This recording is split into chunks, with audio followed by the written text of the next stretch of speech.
मुख्य पुजारी एक साधारण चटाई पर सो रहे हैं। उनके चेहरे पर गहरी चिंता की लकीरें हैं। नींद में भी वे बेचैन हैं।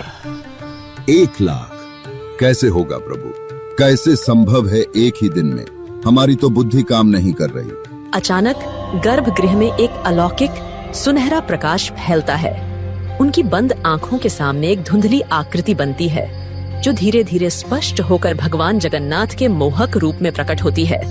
वीडियो ध्यान से देखें, क्योंकि भगवान जगन्नाथ की लीला अभी शुरू हुई है।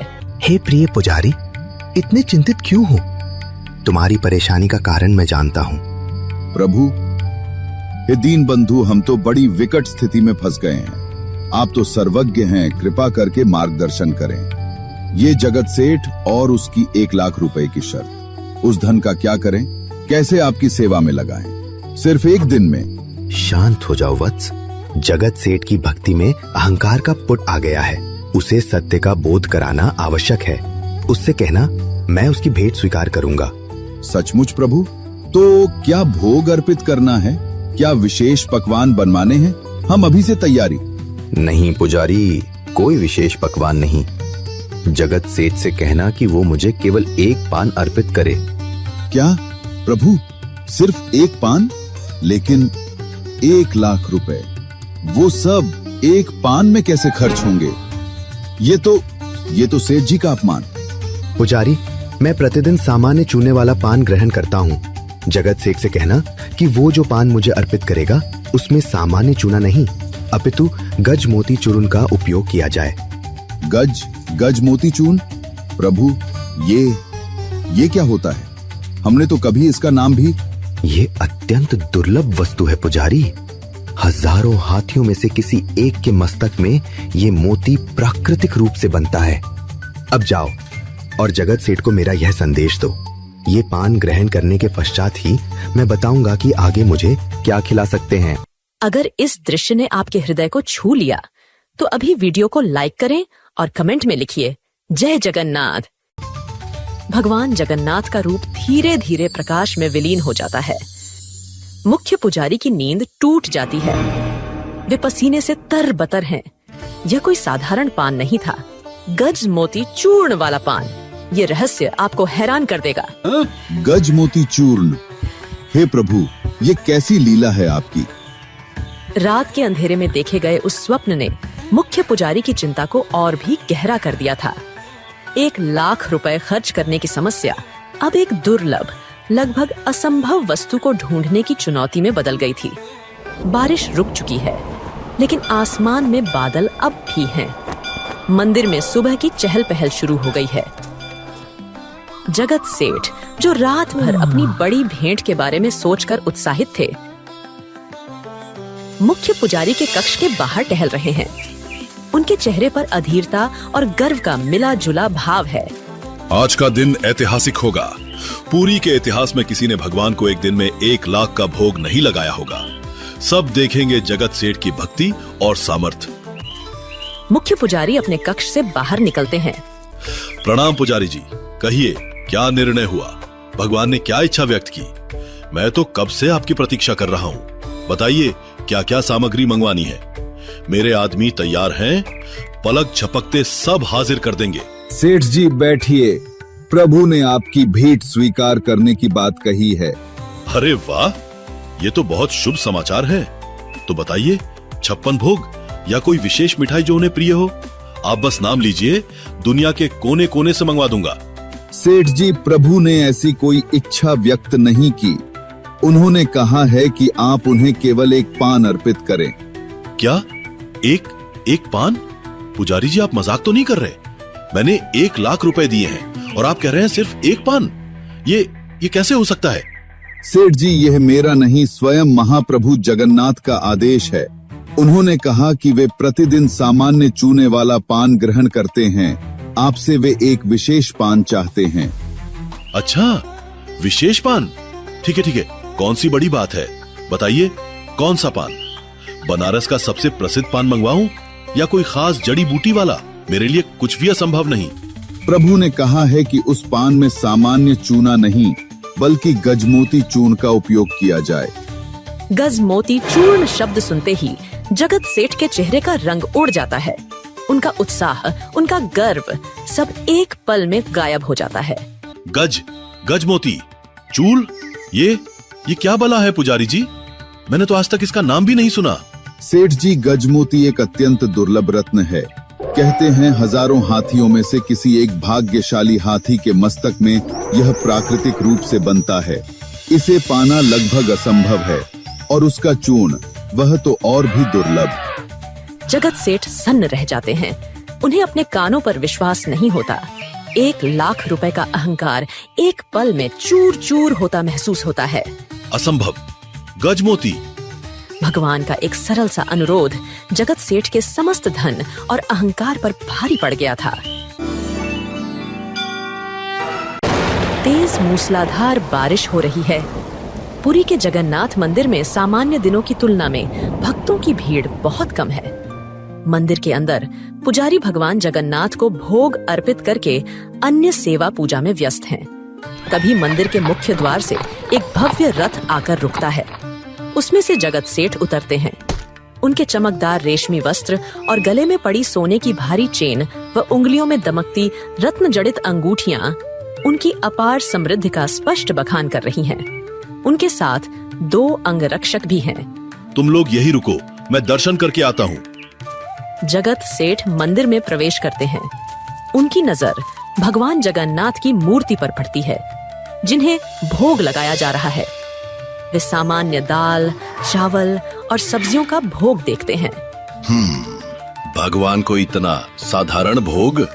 मेरे पास इतनी संपत्ति है, इतनी दौलत, मैं तो अपने प्रभु के लिए दुनिया का सबसे महंगा, सबसे स्वादिष्ट भोग बनवा सकता हूँ।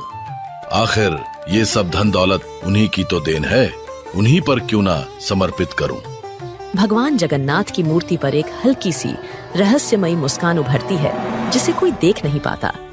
पुजारी जी, मैं हैदराबाद से आया हूँ। मेरा नाम जगत सेठ है। मैं भगवान जगन्नाथ का परम भक्त हूँ और उन्हीं के दर्शन के लिए विशेष रूप से यहाँ आया हूँ। स्वागत है सेठ जी। भगवान जगन्नाथ आपकी हर मनोकामना पूर्ण करे। कहिए, हम आपकी क्या सेवा कर सकते हैं? मैं चाहता हूँ कि भगवान को मेरे नाम से सबसे महंगा और भव्य भोग अर्पित किया जाए। ऐसा भोग जो आज तक किसी ने न चढ़ाया हो। अवश्य सेठ जी, यह तो बड़े हर्ष की बात है। भगवान तो भाव के भूखे हैं, पर आपकी श्रद्धा देखकर मन प्रसन्न हुआ। आप जैसा चाहें वैसा भोग। ये लीजिए पुजारी जी, इस थैली में पूरे 1 लाख रुपए हैं। ये सारे के सारे रुपए भगवान जगन्नाथ के भोग के लिए है। लेकिन मेरी एक शर्त है। शर्त? भगवान की सेवा में शर्त कैसी सेठ जी? शर्त ये है पुजारी जी कि मैं अभी कुछ दिन पुरी में ही हूँ। ये जो 1 लाख रुपए की धनराशि मैं आपको दे रहा हूँ, वो सारी की सारी धनराशि केवल एक ही दिन में, और वो भी मेरी नजरों के सामने, सिर्फ और सिर्फ भगवान जगन्नाथ को भोग लगाने के लिए खर्च होनी चाहिए।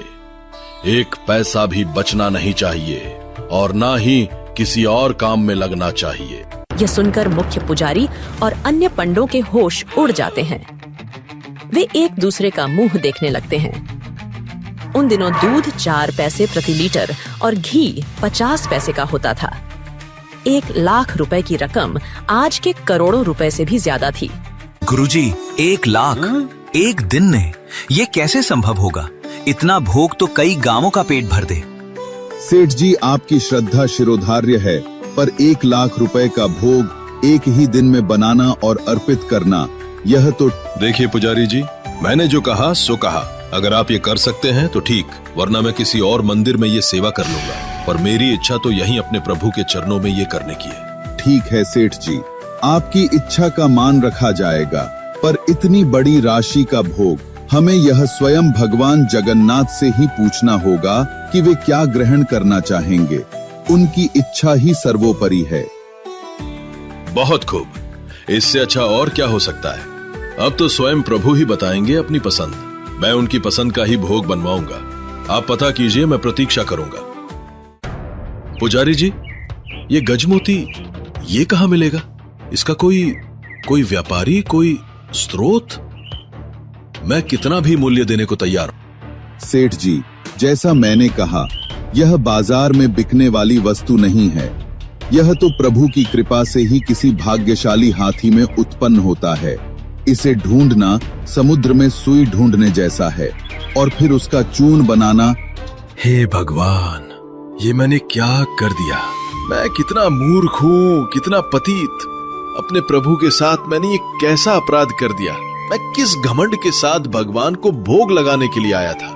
लेकिन मैं तो ये भूल ही गया कि वे तो संपूर्ण भौतिक और आध्यात्मिक दोनों सृष्टि के स्वामी हैं। उन्हें मैं क्या अर्पित कर सकता हूँ, क्या दे सकता हूँ? मुझे अपने धन का, अपनी इस छोटी सी संपत्ति का इतना अहंकार था। लेकिन सत्य तो ये है कि मैं इतना दरिद्र हूं, इतना कंगाल हूं कि उन्हें अपनी मर्जी से एक पान भी अर्पित करने की क्षमता नहीं रखता। उनकी आंखों में आंसू छलक आते हैं। एक पल में जगत सेठ के मन का सारा मैल धुल गया था। भगवान जगन्नाथ की एक छोटी सी लीला ने उनके घमंड के पहाड़ को चकनाचूर कर दिया था। उन्हें अपनी भूल का, अपने अहंकार का, अपनी तुच्छता का भयंकर एहसास हो रहा था। कुछ देर पश्चात जगत सेठ अपने कक्ष से बाहर निकलते हैं। उन्होंने अपने राजसी, बहुमूल्य और दिखावटी वस्त्र उतार दिए हैं और एक साधारण भक्त की तरह सफेद सूती धोती और हल्के केसरिया रंग का खादी कुर्ता पहन रखा है। उनके चेहरे पर अब शांति और विनम्रता का भाव है। उनके हाथ में वही 1 लाख रुपए की थैली है। पुजारी जी, प्रभु मेरे आराध्य, मैं अत्यंत घमंड के साथ अपनी संपत्ति के अभिमान में चूर होकर आपको 1 लाख रुपए का भोजन करवाने की धृष्टता करने यहाँ आया था। मैं सोच रहा था कि मैं आपको कुछ दे रहा हूँ। मैं कितना बड़ा मूर्ख था। प्रभु, मैं तो इतना अकिंचन हूँ, इतना दीनहीन हूँ कि आपकी इच्छा के बिना, आपकी कृपा के बिना आपको एक सामान्य पान भी अर्पित नहीं कर पाया। मुझ पापी को क्षमा करे प्रभु, मेरे इस अपराध को क्षमा करें। जगत सेठ फूट फूट कर रो पड़ते हैं। उनका सारा अहंकार आंसुओं में बह जाता है। वे भगवान के चरणों में अपना सिर रखकर काफी देर तक रोते रहते हैं। उठिए सेठ जी, भगवान जगन्नाथ तो अंतर्यामी हैं। वे भक्त के भाव को देखते हैं, उसकी भेंट को नहीं। आपकी आंखों के ये सच्चे आंसू किसी भी महंगी भेंट से कहीं अधिक मूल्यवान हैं। पुजारी जी, मैं समझ गया, मैं सब समझ गया। प्रभु ने मेरी आंखें खोल दी। ये धन, ये संपत्ति सब व्यर्थ है यदि मन में निर्मलता और सच्ची भक्ति ना हो। सेठ जी जानते हैं, भगवान जगन्नाथ को गर्भगंजन भी कहा जाता है। गर्भगंजन? इसका क्या अर्थ है पुजारी जी? इसका अर्थ है गर्व का गंजन करने वाले, यानी अभिमान को चूर चूर कर देने वाले। भगवान अपने भक्तों के हृदय में उठे अभिमान के विष को इसी प्रकार नष्ट कर देते हैं, जैसे उन्होंने आज आपके मन का मैल धोया। क्योंकि जैसे भक्त को भगवान से प्रेम होता है, वैसे ही भगवान भी अपने भक्त से दूर नहीं रह सकते। और यदि भक्त में अभिमान आ जाए तो वह भगवान से दूर होने लगता है। ऐसा होने से पहले ही भगवान उसके अभिमान को तोड़कर उसे पुनः अपने करीब ले आते हैं। मैं धन्य हुआ पुजारी जी, मैं धन्य हुआ कि प्रभु ने मुझ पर इतनी कृपा की। आज मुझे जीवन का सबसे बड़ा सबक मिला है। उस दिन के बाद जगत सेठ पूरी तरह बदल गए। उनका धन लोक कल्याण के कार्यों में लगने लगा। अब आपकी परीक्षा का समय है। देखते हैं आपने कितनी ध्यान से देखी ये कथा। भगवान जगन्नाथ ने जगत सेठ से किस चीज से बना पान मांगा था? ए, चांदी का चूर्ण, बी, गज मोती चूर्ण, सी, नागकेसर चूर्ण, डी, पारिजात चूर्ण। सही जवाब नीचे कमेंट करें और बनिए क्विज चैंपियन। और हो सकता है अगली कहानी में आपका नाम लिया जाए। हमारे चैनल पर आपके द्वारा दिया गया हर 29 रुपये महीना सीधे तौर पर हिंदू मूल्यों, कथाओं और परंपराओं को सुंदर एनिमेशन के माध्यम से प्रसारित करने में खर्च होता है। आप हर नई वीडियो में अपने सहयोग का फल देखते हैं। ज्वाइन करें और निश्चित करें कि आपका सहयोग सही दिशा में धर्म का प्रचार कर रहा है।